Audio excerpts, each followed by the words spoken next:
Ezekiel chapter 5. And thou, son of man, take thee a sharp knife, take thee a barber's razor, and cause it to pass upon thine head, and upon thy beard. Then take thee balances to weigh and divide the hair. Thou shalt burn with fire a third part in the midst of the city, when the days of the siege are fulfilled.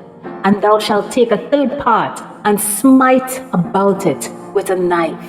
And a third part thou shalt scatter in the wind, and I will draw out a sword after them. Thou shalt also take thereof a few in number, and bind them in thy skirts. Then take them again, and cast them into the midst of the fire, and burn them in the fire.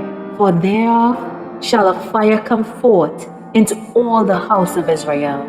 Thus saith the Lord God, This is Jerusalem. I have set it in the midst of the nations and countries that are round about her, and she hath changed my judgments into wickedness more than the nations, and my statutes more than the countries that are round about her. For they have refused my judgments and my statutes, they have not walked in them. Therefore, thus saith the Lord God, because ye multiplied more than the nations that are round about you, and have not walked in my statutes, neither have kept my judgments, neither have done according to the judgments of the nations that are round about you.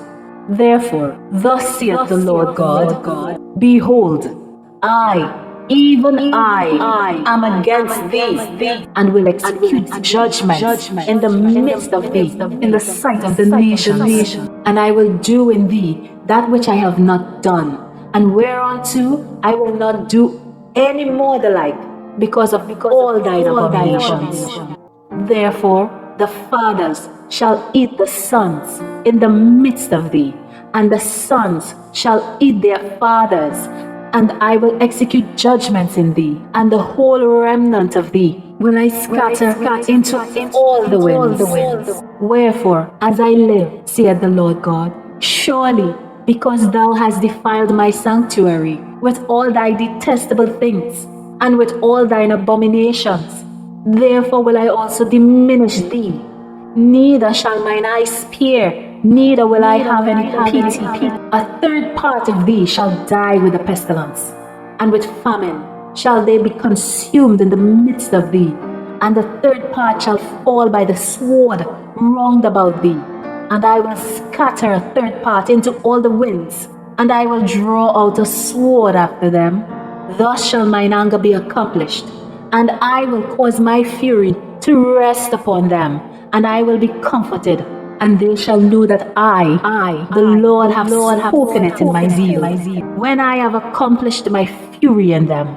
Moreover, I will make thee waste, and a reproach among the nations that are round about thee, in the sight of all that pass by. So it shall be a reproach, and a taunt, an instruction, and an astonishment unto the nations that are round about thee, when I shall execute judgments in thee, in anger, and in fury, and in furious rebukes. I, the Lord, have spoken it. When I shall send upon them the evil arrows of famine, which shall be for their destruction, and which I will send to destroy you. And I will increase the famine upon you, and will break your staff of bread.